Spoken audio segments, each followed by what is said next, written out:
Hello everyone, welcome back to my channel. So আজি আমি লৈ আহিছো আপোনাৰ কাৰণে এটা নতুন ভিডিও। সো আপোনালোক সবাই ভালে আছে আশা কৰো।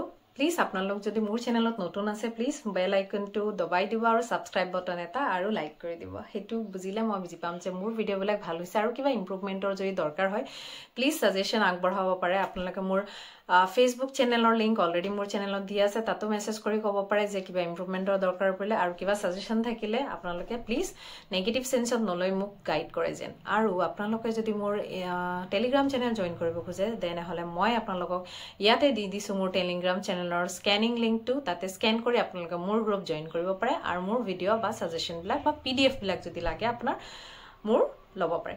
সো আপোনালোকে ইতিমধ্যে জনাই দিও যে মই অলৰেডি এটা কোৰ্স স্টাৰ্ট কৰিছো ফ্ৰী এডিআৰ এৰ কাৰণে। আপোনালোকে গৈ চাই ল'ব। অলৰেডি আমাৰ আসাম হিষ্ট্ৰী কভাৰ হৈ গৈছে আৰু এমসিকিউ হৈ গৈছে। সো হেখিনি চাব পাৰে আৰু বেলেগ বেলেগকো ইতিমধ্যে লৈ আহিম মই সোনকালে ইংলিশ আৰু ৰিজনিংও। সো আজি স্টাৰ্ট কৰো। সো আজিৰ টপিকটো হৈছে আমাৰ যে আমি কি কৰো বহুত সময়ত পঢ়ো, কিন্তু কেনেকে পঢ়িব লাগে আৰু কি পঢ়িব লাগে যোনবিলাকৰ কাৰণে আমি প্ৰত্যেকটো এক্সাম আপুনি ক্লিয়াৰ কৰিব পাৰে। ঠিক আছে। সো কিছুমান স্টুডেন্ট আছে কয় মেম আমি বহুত পঢ়ো, সদায় 8 ঘন্টা 9 ঘন্টা পঢ়ি থাকো, কিন্তু আমাৰ এক্সাম বিলাক ক্লিয়াৰ হয় কাৰণ আপোনাৰ স্ট্ৰেটেজিটো ঠিক হোৱা নাই। সো আপোনাৰ আৰু কয় পঢ়িলেও মনত নাথাকে। কিয় মনত নাথাকে বাৰু আপোনালোকৰ? মানে সবৰে ব্ৰেইন একে হয় ন, আমাৰ ব্ৰেইনটো আপোনাৰ ব্ৰেইনটো বা সবৰে ব্ৰেইনত একেই আছে। We all human being, আমাৰ বডিটো আমাৰ মাইন্ডটো সবৰে একে, চুকা আৰু গাধ বুলি কোনো কথা নাই। আমি বাস আমাৰ বডিটোক আৰু আমি এডাপটিভ মেথডটো নাজানো যে কেনেকে কৰিব লাগে। সো আপুনি যদি পুৰা মেথডটো জানে দেখুৱাই দিও। হিয়াৰ ইজ দা মেথড। সো আপুনি প্ৰথমতে কি ট্ৰাই কৰিব? প্ৰথমতে বহুত কম সংখ্যক মেটেৰিয়েল ট্ৰাই কৰিব। সো প্ৰথমতে সাপোজ কি পঢ়িব, কি এক্সাম দি আছে আপুনি হেটোৰ ওপৰত ডিপেন্ড কৰে। সো অলপ প্ৰথমতে ৰিসাৰ্চ কৰি লওক যে কি এক্সাম আৰু পঢ়াৰ এটা পদ্ধতি আছে। ঠিক আছে, মই পদ্ধতিটো আজি আপোনাক কৈ দিম কেনেকে মই পঢ়ো যে মই বহুত সংখ্যক বস্তু একেলগে মনত ৰাখিব পাৰো। আৰু এনেকুৱা বহুত মানুহ আছে যোনে এইবিলাক পদ্ধতিৰে বহুত মনত ৰাখিব পাৰে। সো প্ৰথমতে আপুনি এটা কাম কৰিব, যিকোনো টপিক আপুনি যেতিয়া পঢ়ে, সাপোজ আজি এটা টপিক পঢ়িছে আৰু এইটো উইকৰ ৰুটিনটো একেলগে বনাব। সাপোজ ৰাতি 12টা বজাত আজি আপোনাৰ ৰুটিন শেষ হ'ল, আপোনাৰ টাইমিংটো 12টা লৈকে। তো আপুনি 12টা বজাত কি কৰিব, নেক্সট ডে কিটো টপিক পঢ়িব, কি কিটা টপিক পঢ়িব, সেই কিটা টপিকত লিখি ৰাখিব যে মই এইটো কালি মেথছৰ এইটো টপিক, জিকেৰ এইটো টপিক আৰু ৰিজনিংৰ এইটো টপিক এটা। মানে ডেইলি যদি আপুনি 4টা টপিক শেষ কৰে, 6 মান্থ আছে, সি টেটৰ বাবে হওক, আগন্তুক যোনটো পিজিটি আছে বা যিকোনো এক্সামে হওক, মই এটা পাৰ্টিকুলাৰ এক্সামৰ কথা ক'ব যোৱা নাই, যিকোনো এক্সামৰ কথা কওঁ। সো আপোনালোকে এক্সামৰ কনসাইজ নোটখিনি ৰেডি ৰাখিব।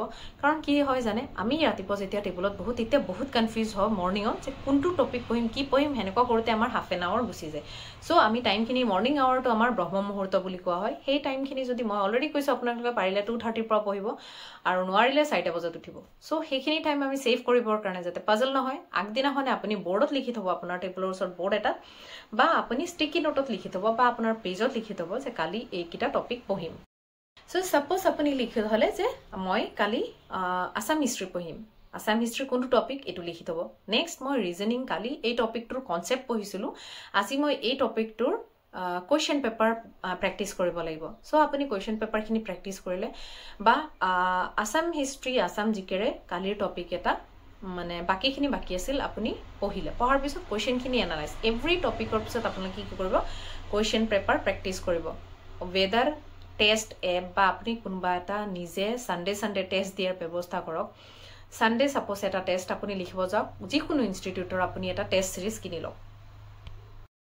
সাপোজ আপুনি এডিআৰ কাৰণে প্ৰিপেয়াৰ কৰিছে, তো এডিআৰ বহুত টেষ্ট সিৰিজ আছে, পাব আপুনি 1000 টকাতে বা বহুত যদি আপোনাৰ পইচা নাই দেন আপুনি এটা কাম কৰিব পাৰে, গুগলত সাৰ্চ কৰিব পাৰে এমসিকিউ টেষ্ট সিৰিজ বুলি, বা কিছুমান এপ্লিকেশন আছে সেইবিলাক এন্ড্ৰইডত ইনষ্টল কৰি আপুনি টেষ্ট দিব পাৰে। সো টেষ্ট দিলে কি হয়, আপোনাৰ বস্তুবিলাক মনত পৰে, মানে ৰিকল হয়। সো সাপোজ আপুনি কালি ৰাতি লিখি থৈছে যে মই মেথছৰ টপিকটো শেষ কৰিলো, আজি মেথছৰ যোনখিনি টপিক মই কনসেপ্ট শেষ কৰিলো তাৰ এমসিকিউ খিনি পঢ়িম। তেতিয়া তাৰ ওপৰত যেতিয়া কৰিব, যদি আপোনাৰ কনসেপ্টটো ক্লিয়াৰ হৈ গৈছে তেতিয়া আপুনি নিশ্চয় পাৰিব। আৰু যদি ক্লিয়াৰ হোৱা নাই আকৌ এবাৰ গৈ ৰিভাইজ কৰক যে কোনটো টপিক। তো আমাৰ কি হ'ব, এইটো লংগাৰ ৰানৰ কাৰণে আমাৰ মনত থাকিব। আপুনি এইটো টপিক ফলো কৰি চাওক, আপোনাৰ নিশ্চয় এইটো পদ্ধতি কামত আহিব।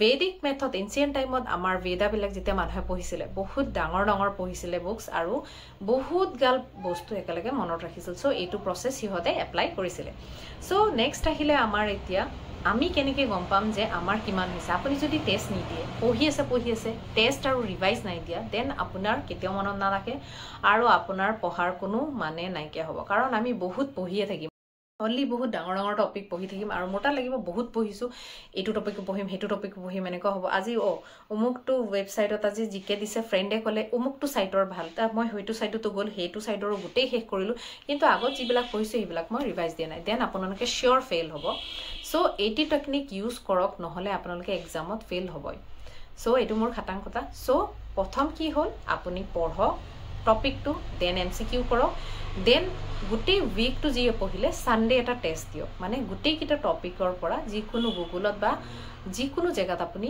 টেস্ট বুলি লিখিলে আহিয়ে যাব হেটো আপুনি নিজকে টেস্ট কৰিব পাৰিব আৰু এটা বেটাৰ ওয়ে আছে আপুনি নিজক টেস্ট কৰ আপুনি সাপোজ কোনোবা ফ্ৰেন্ডৰ লগত গ্ৰুপ আছে বেটাৰ হয় আপোনালোকৰ যদি ফ্ৰেন্ডৰ গ্ৰুপ আছে 10টা ফ্ৰেন্ডৰ গ্ৰুপ আছে তো 10টা ফ্ৰেন্ডে 10টা টপিক পঢ়ক তাৰ পিছত আপোনালোকে কি কৰক ডিসকাশন হিচাপে এজনে আৰজনক বুজাই দিয়ক তো কি হ'ব আপুনি যে পঢ়িছে হেখিনি আপোনাৰ বেলেগ এজনক পঢ়াব যাওতে আপুনি বেছি ভালকে শিকিব লাগিব আৰু আপোনাৰ ফ্ৰেন্ডে যে আপোনাক বুজালে তাৰ পৰা বহুতখিনি মনত থাকে তো যেতিয়া এক্সাম হলত যাব আপুনি কি জানি বস্তুটো পঢ়িলে পাহৰিবও পাৰে কিন্তু আপোনাৰ ফ্ৰেন্ডে যে কৈছে সাবকনসিয়াস মাইন্ডত আমাৰ হেতু বস্তু মনত ৰৈ যায় সো এটো পদ্ধতি ইউজ কৰি আপুনি বহুত বিলাক এক্সাম বহুত শৰ্ট টাইমতে উইদিন 6 মান্থত বহুত এক্সাম প্ৰিপেয়াৰ কৰিব পাৰে সো যেহেতু এতিয়া আমাৰ বহুত ষ্টুডেন্টে টিজিটি পিজিটি এপ্লাই কৰিছে আৰু নেক্সট আমাৰ আৰু বহুত বিলাক এক্সাম আহি আছে হিবিলাকৰ কাৰণেও টাৰ্গেট লক কাৰণ সিমিলাৰ টাইপৰ